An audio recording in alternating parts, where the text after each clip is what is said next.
مرد مسجد میں اکٹھے ہوں گے، وقت ضائع ہوگا، غیبت شروع ہوگی۔ میرے بھائی بہنوں، ہر نفل کو گھر میں گزار، اپنے گھر کو بابرکت بناؤ، اپنے گھروں میں نفل پڑھو، تلاوت کرو، ذکر کرو۔ صرف اشراق کے نفل میرے نبی مسجد میں پڑھتے تھے 2 رکعت، باقی ہر نفل آپ نے مسجد میں ادا کی۔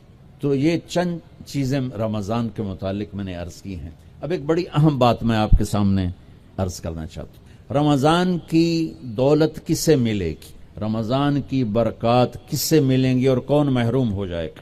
آپ نے فرمایا 4 آدمی ایسے ہیں جن کی رمضان اور شب قدر میں بھی بخشش نہیں ہوتی، بس اس سے ہم اپنے آپ کو بچا لیں۔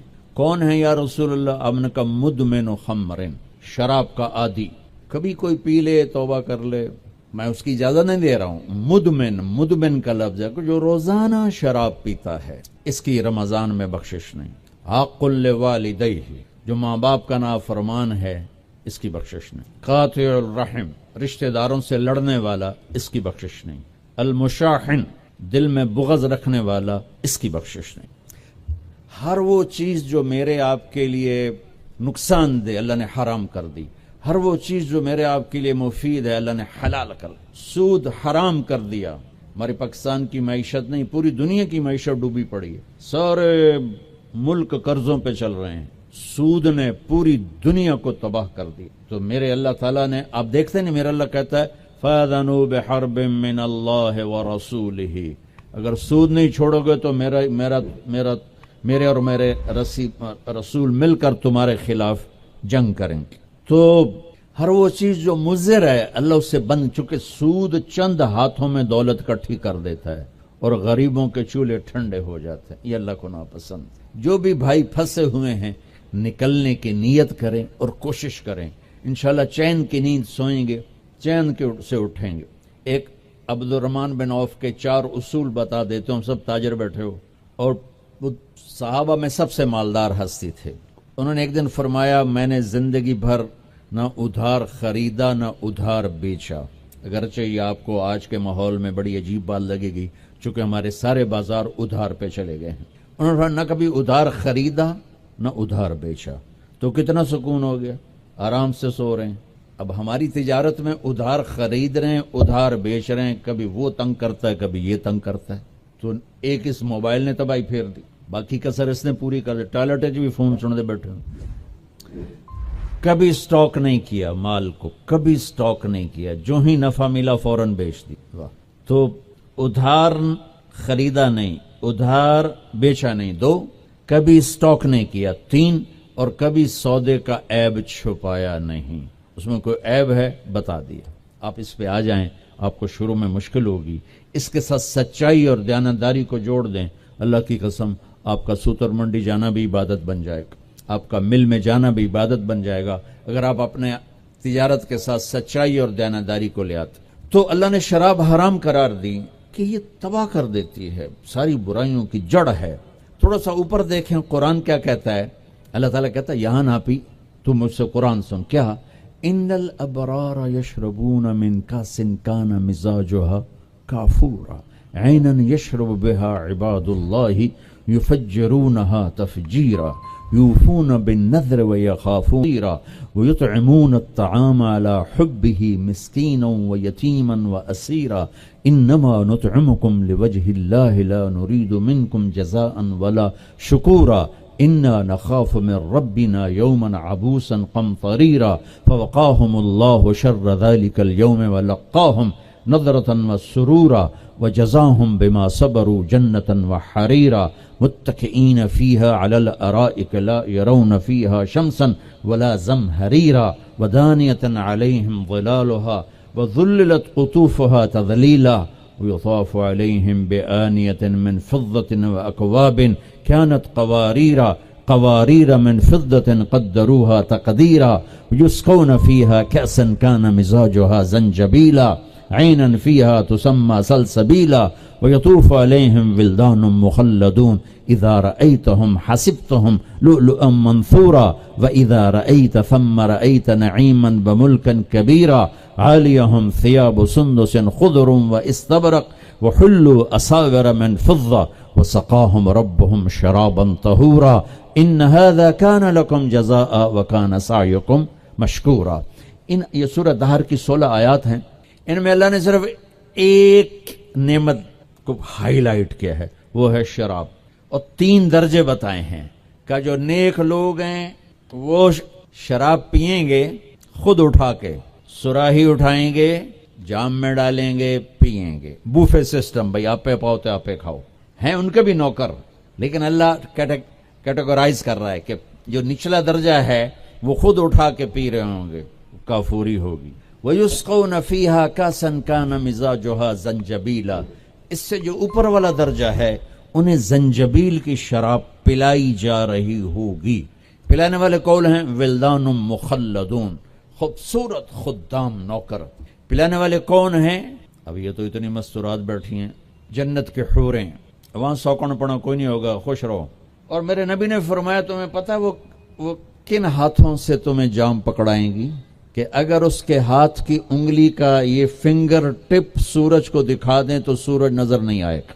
ان ہاتھوں کے ساتھ وہ تمہیں جام پیش کریں گے. ایک وی جیسے آپ سب وی آئی پی بیٹھو نا، باجی ممبر ہی آ سکتے ہیں اور کوئی نہیں آ سکتا، تو یہ وی آئی پی ہو گئے. تو ایک اللہ کی جنت میں وی آئی پی لوگ ہیں. وہاں کیا ہے؟ وَسَقَاهُمْ رَبُّهُمْ شَرَابًا طَهُورًا. اللہ تعالیٰ کہہ رہا ہے وہاں تیرا رب خود تجھے پلائے گا. تو اللہ نہ کرے کسی میں یہ عادت ہو، ہے تو آنے والا رمضان ہے بھائی، توبہ کر. دوسری جو چیز ہے نا، اس کے لیے جو اللہ نے لفظ استعمال کیا وہ بڑا خوفناک ہے. حق لوالدیہ. اللہ تعالیٰ اپنے بارے میں کہتا ہے من یعص اللہ ورسولہ، جو میرے اور میرے رسول کی نافرمانی کرتا ہے. اور عاق ہوتا ہے ذرا ویکھیا جائے، اس کو میں نے اتنا چیر دیا ہے کہ یہ جڑ نہیں سکتا. دیکھ لیا آپ نے؟ وہ کوئی بول لو تو صحیح، ہاں ٹھیک، یہ اب جڑ نہیں سکتا، کسی اتنا پرزے کر دیا ہے.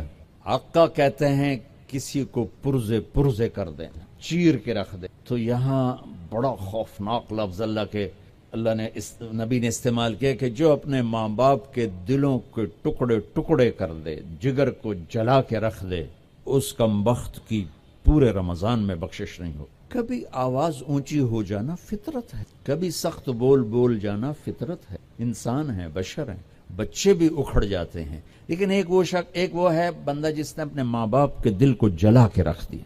ہمارے قریبی پڑوسی ذمہ دار تھے، میرے والد صاحب کے تعلق والے، فوت ہو گئے. مجھے ملنے آئے، کہنے لگے بیٹا ہمارے بیٹے نے ہمیں اتنا تنگ کر دیا ہے، وہ آگ میں جل رہا ہو تو ہم میاں بیوی اس کے لیے دعا نہیں کریں گے کہ یا اللہ انہوں بچا لے. باپ، والد اور والدہ مل کر یہ بات کر رہے ہیں کہ اگر جل رہا ہو ہمارے سامنے آگ میں تو ہم اس کے لیے دعا نہیں کریں گے کہ یا اللہ اس کو بچا لے. دلوں کو ٹکڑے کر دینے والا، ماں باپ کے دل کو، جگر کو چیر دینے والا، وہ ساری رات میرے نبی نے فرمایا جس نے ماں باپ کو دکھ دیا اس پہ اللہ کی لعنت، اس پہ فرشتوں کی لعنت، اس پہ زمین آسمان کی لعنت. نہ ان کی نماز قبول ہے، نہ روزہ قبول ہے، نہ صدقہ قبول ہے. میرے نبی جنت میں گئے تو آپ نے تلاوت سنی. آپ نے کہا یہ کون تلاوت کر رہا ہے؟ کہا جی حارثہ بن نعمان. تو آپ بڑے حیران ہوئے، حارثہ بن نعمان تو زندہ بیٹھا ہے. اور میں آپ سپیکر کوئی مل جل کے آپ کو 1000-1200 کا مجمع ہے تو آپ کے لیے سپیکر لگا ہوا ہے. حارثہ مدینے میں قرآن پڑھتا ہے، 7 آسمان کو چیر کے آواز جنت میں چلی جاتی. آپ نے کہا وہ کیسے؟ کہا جی ماں کی ایسی خدمت کی ہے کہ جب قرآن پڑھتا اللہ ساری جنت کو سناتا ہے. سبحان. اور آپ کو قرآن سے بتاؤں، وَقَضَى رَبُّكَ أَلَّا تَعْبُدُوا إِلَّا إِيَّاهُ. اللہ نے اپنا حق صرف ایک آیت میں بتایا. اب سننا، وَبِالْوَالِدَيْنِ إِحْسَانًا إِمَّا يَبْلُغَنَّ عِنْدَكَ الْكِبَرَ أَحَدُهُمَا أَوْ كِلَاهُمَا فَلَا تَقُل لَّهُمَا أُفٍّ وَلَا تَنْهَرْهُمَا وَقُل لَّهُمَا قَوْلًا كَرِيمًا واخفض لهما جناح الذل من الرحمة وقل رب ارحمهما كما ربياني صغيرا ربكم أعلم بما في نفوسكم إن تكونوا صالحين فإنه كان للأوابين غفورا. 9 جملے اللہ نے اب ماں باپ کے حق میں اتارے. 9 جملے.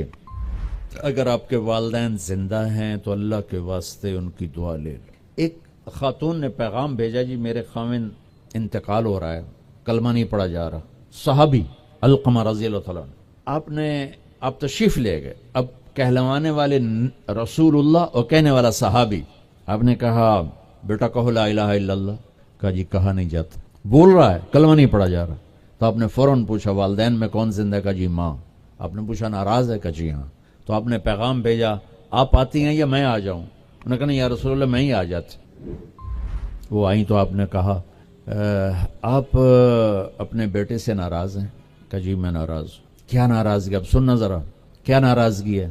کہا یا رسول اللہ کوئی گلہ نہیں اس کے دین کا، راتوں کو اٹھ کے تہجد میں قرآن پڑھتا ہے، دن میں روزے رکھتا ہے، لیکن جب بھی مجھ سے بات کرتا ہے تو بڑی بدتمیزی سے کرتا ہے، اوکھا ہو کے بولتا ہے، تو اس سے میرا دل ٹوٹ گیا ہے. آپ نے فرمایا معاف کر دو. تو اتنی دکھی تھی، اللہ کے نبی کی کہنے پر بھی کہا یا رسول اللہ میرا جی نہیں چاہتا میں اسے معاف کروں. آپ نے فرمایا اگر میں اسے آگ میں جلاؤں تو سفارش کرو گی؟ کہا جی پھر تو کروں گی، اتنا تو میرا جگر نہیں کہ جلتا دیکھو. آپ نے فرمایا اگر تو نے اسے معاف نہ کیا تو یہ اللہ کی آگ میں جلے گا. اچھا یا رسول اللہ میں معاف کرتی. آپ نے کہا بیٹا کہو لا الہ الا اللہ. اس نے کہا لا الہ الا اللہ محمد الرسول اللہ، اور اس کی جان نکل گئی.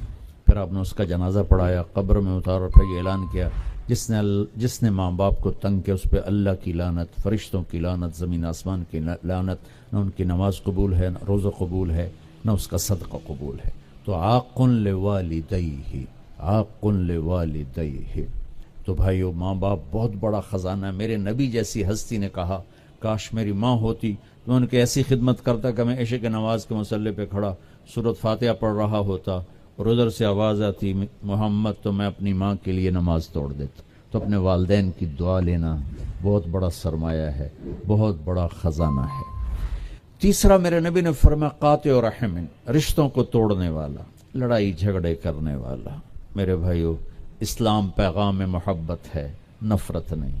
اسلام پیغام اس کے ساتھ دوسرے کو بھی جوڑ دوں، المشاحن، جو دل میں کسی کے لیے نفرت رکھتا ہو، بغض رکھتا ہو، کینہ رکھتا ہو، حسد رکھتا ہو، ان سب کے لیے جنت کے دروازے بند ہو جاتے. پوری دنیا کے انسانوں کی مشترکہ ڈیمانڈ عزت دو، محبت دو، درگزر کرو. یہ ماسٹر کی ہے. جیسے یہ جاتے ہیں نا حرم شریف تو بڑے بڑے ہوٹل بن گئے، کتنے 100 ہزاروں کمرے ہیں، تو ہر کمرے کا ایک وہ کارڈ ہوتا ہے جس سے وہ کھل جاتا ہے، لیکن ایک کارڈ عملے کے پاس ہوتا ہے جس سے سارے کمروں کے دروازے کھل جاتے ہیں. پوری دنیا کے مرد عورتوں کے دل ایک کمرہ ہے، اس پر دروازہ لگا ہوا بند ہے، اس کی جو چابی ہے نا وہ محبت. ماسٹر کی محبت دو، عزت دو، احترام دو، کوئی خطا ہو جائے معاف کرو. اگر یہ صفت نہیں ہے تو رمضان کے روزے بھی معاف نہیں کروا سکیں گے.